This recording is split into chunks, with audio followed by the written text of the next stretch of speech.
Halo semuanya, perkenalkan saya Resti Wilujeng dan saya akan menjelaskan tentang bagaimana tumbuhan mempertahankan diri dari serangan patogen.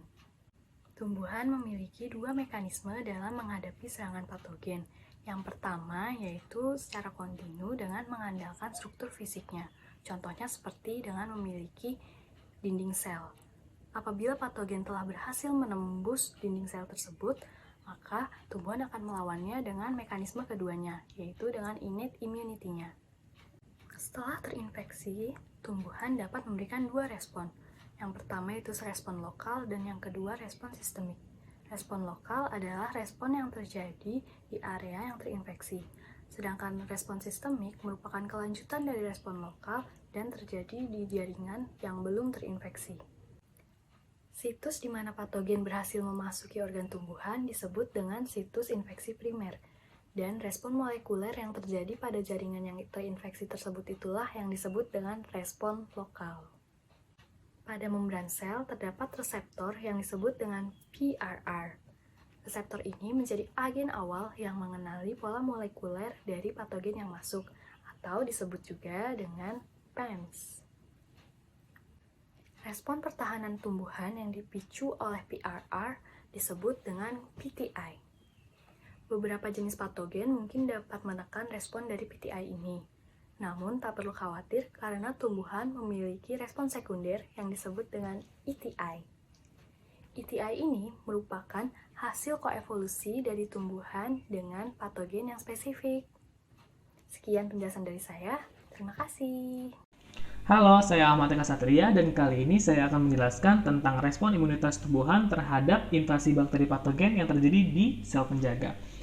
Seperti yang kita tahu bahwa sel penjaga merupakan sepasang sel yang berada di sekitar stoma yang paling kita tahu fungsinya adalah untuk mengatur keluar dan masuknya gas karbon dioksida maupun oksigen dari dan keluar sel tumbuhan.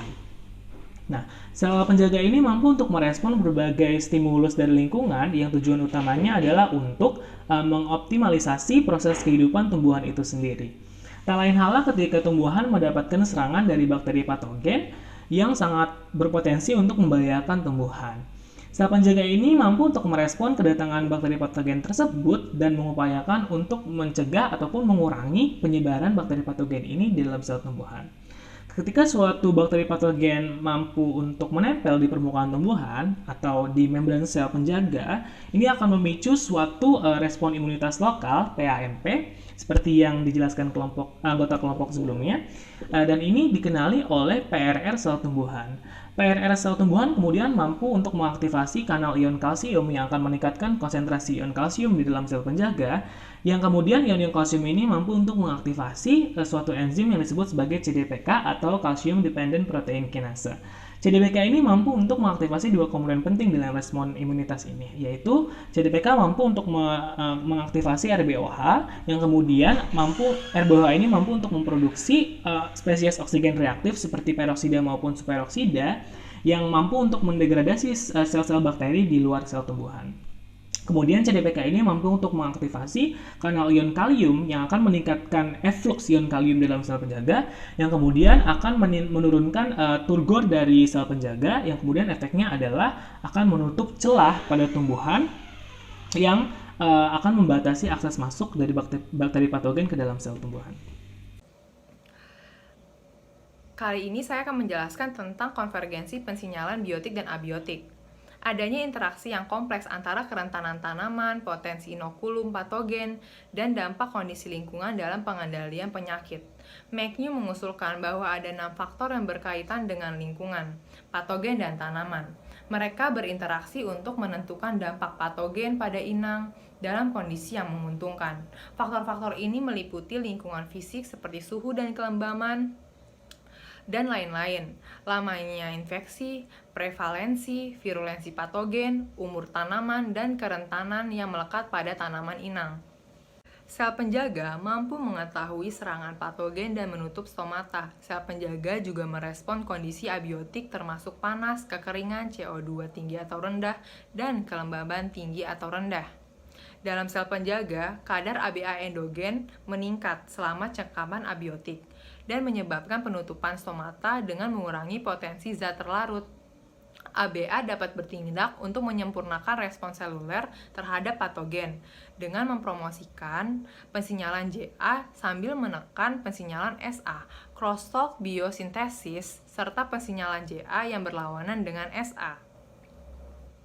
Beberapa MPK diaktifkan untuk menginduksi penutupan stomata sebagai respon terhadap tekanan abiotik dan biotik. Kedua fungsi MPK 3 dan MPK 6 saling bergantung pada pensinyalan ABA. Kedua deskade ABA dan MPK 3/6 diperlukan untuk kekebalan stomata.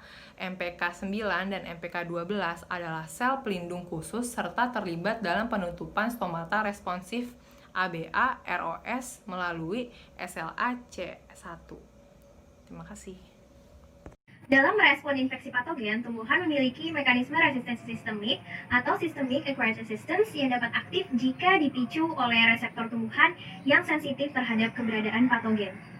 Deteksi patogen kemudian diantarkan menuju jaringan lain yang tidak terinfeksi dalam bentuk mobile signals. Mobile signals tersebut akan diantarkan melalui jaringan angkut tumbuhan yaitu xilem maupun phloem.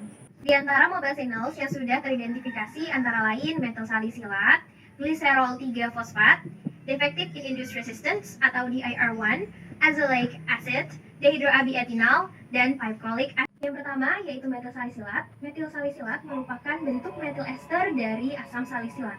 Asam salisilat sendiri berperan dalam regulasi sistem imun tumbuhan dan ikut berperan dalam penutupan stomata pada jaringan yang terinfeksi patogen.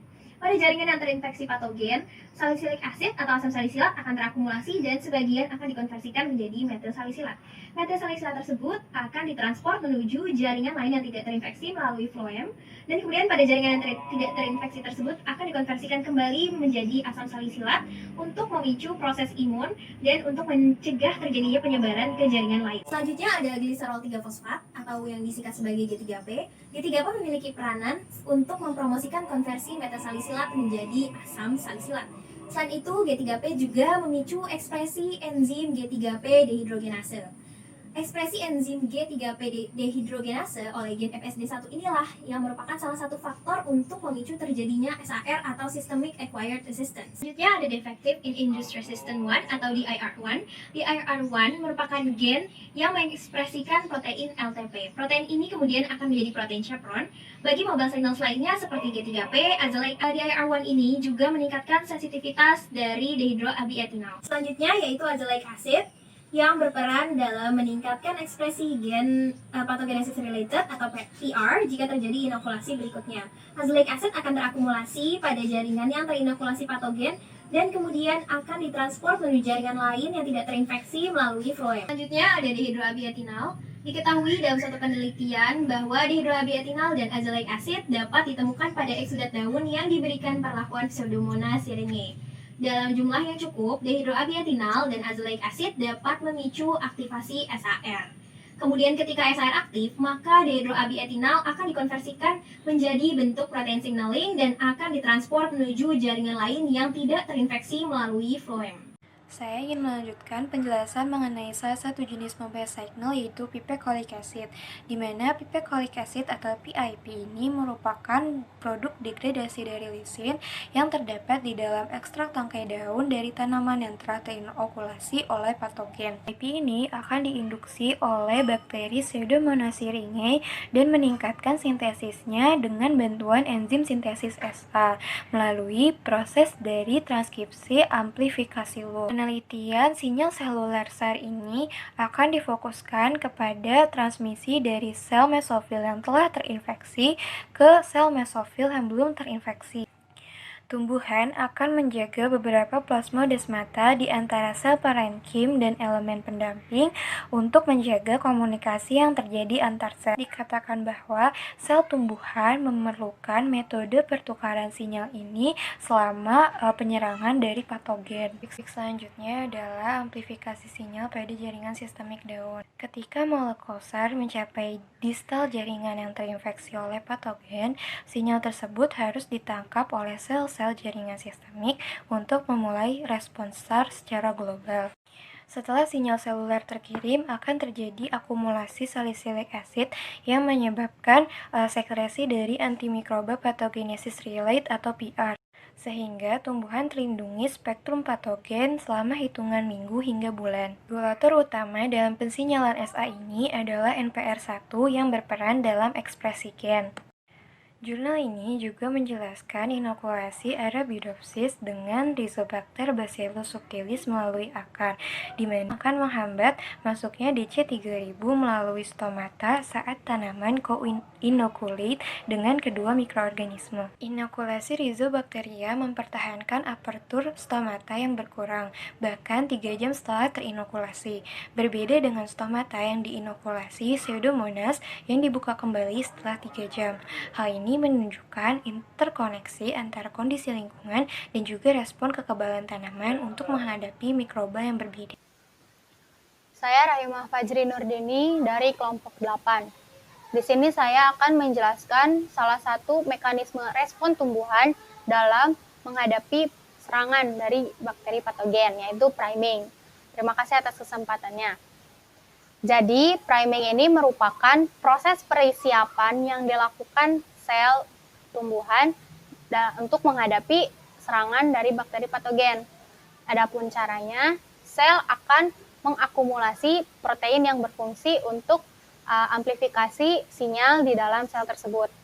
Adapun protein yang berfungsi untuk mengamplifikasi sinyal tadi merupakan protein yang tergabung ke dalam kelompok mitogen activated protein kinase atau yang disingkat dengan MPK. Akumulasi MPK ini di dalam sel akan membuat sel itu menjadi lebih kuat dan menjadi lebih responsif apabila mendeteksi adanya serangan dari bakteri patogen. Dan cost dari mekanisme ini tergolong lebih hemat daripada mekanisme lainnya. Adapun priming ini harus dimulai dengan cara induksi. Induksinya bisa terjadi antar tumbuhan maupun di tumbuhan itu sendiri. Mekanisme yang terjadi di dalam tumbuhan itu sendiri dimulai dari bagian tumbuhan yang terinfeksi merespon terhadap infeksi tersebut, dan responnya ini ditangkap oleh sistem tumbuhan untuk memicu priming di bagian tumbuhan yang belum terinfeksi. Lalu induksi dari antar tumbuhan, jadi tumbuhan yang terinfeksi dengan bakteri patogen akan mengeluarkan senyawa volatil yang nantinya senyawa volatil ini ditangkap oleh tumbuhan lain di sekitarnya sebagai pemicu untuk memulai priming. Penjelasan priming tadi menutup penjelasan dari mekanisme respon tumbuhan lainnya ketika menghadapi serangan dari bakteri patogen. Terima kasih.